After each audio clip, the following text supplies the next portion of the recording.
Для скрытого патрулирования мы выбрали машину, на которой нет никаких опознавательных знаков и эмблем нашего телевидения. Ну а путь следования мы выбирали стихийно, уже находясь в дороге. В свой маленький рейд мы выехали еще рано утром. Сонные водители в 7 и в 8 утра особо никуда не торопятся. Но вот ближе к 9 часам и началу рабочего дня все дороги заполоняют автомобилисты. Среди них есть знакомые из ПДД, а есть и те, кто не обращают внимания на разметку и сплошную линию. Не замечают, либо просто не придают им значения.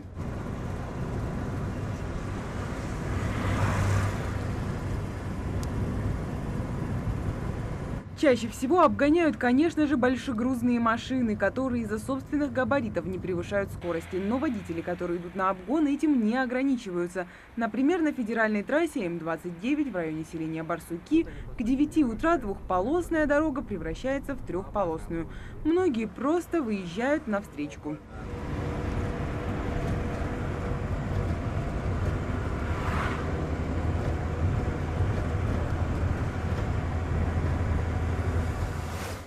Очевидно, встать пораньше, чтобы не нестись потом, не нарушая правил, намного сложнее, чем рисковать собственной жизнью. Но такие нарушения скоростного режима и несоблюдение разметки встречаются не только на трассах, но и в черте города или населенного пункта.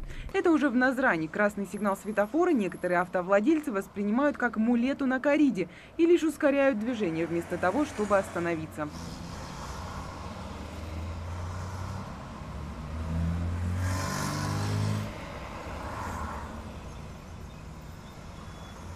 В своем первом развернутом интервью нашему телеканалу начальник ГИБДД Министерства внутренних дел по Ингушетии Валерий Ладыгин выразил предположение, что частые аварии могут быть и следствием узких дорог. Если построить новые дороги, чтобы она была не одноколейная, а там двух-трехполосная в каждую сторону, конечно, это будет намного влиять. Но мы все понимаем, что не все сразу делается.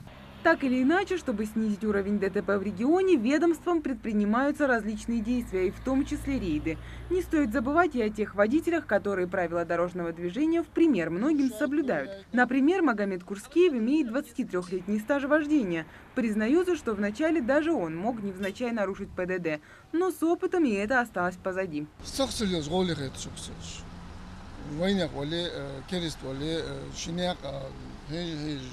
ناقد على بوج غاش وش سجادين ماشين ودك سابر خلوي سجاد عمو قاتش غاش ور خانة عمش قاش ناقد بوج قولي قيت شوك سمولو غزولي.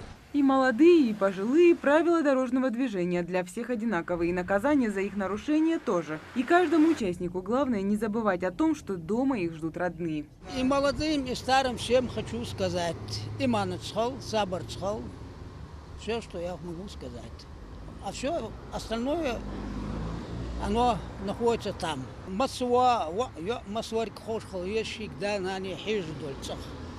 Это хол, дагдуал школе, аварии хугят, нарушения хугят, инспектор балу хубат. Такие рейды не единичны в практике нашего телеканала и впредь будут проводиться регулярно. Эти материалы передаются в ГИБДД региона для дальнейшего разбирательства с нарушителями. Мария Мистоева, Хаваш Гойгов, Новости 24.